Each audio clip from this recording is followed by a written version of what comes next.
Hey everyone, welcome to my new video. এখন continue blog video upload করতে পারছি না, কারণ আমার চলছিল এক্সাম। তো আমরা এখন যাচ্ছিলাম এক্সাম দেওয়ার জন্য। তো असाइनमेंट लिख के देती है, असाइनमेंट भेजती है।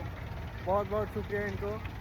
और ये है रिया दीदी, जिसकी शादी होने वाली है कुछ दिन बाद। এক্সাম থেকে বের হয়ে দেখি সবাই রং নিয়ে হাজির।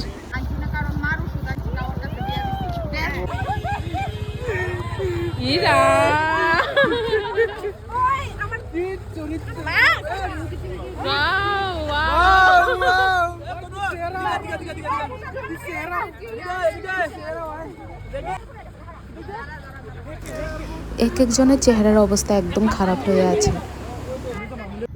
সন্ধ্যাবেলায় গিয়েছিলাম বাজারে, তো বাজার থেকে কিছু গ্রোসারি আইটেম নিয়ে এসেছিলাম আর কিছু সবজি। বাজার থেকে এসে ফ্রেশ হয়ে আবারও বসে গেছিলাম পড়ার জন্য। তারপরে আমি আর ভিডিও করিনি। তো চলো দেখা হচ্ছে পরের ভিডিওতে।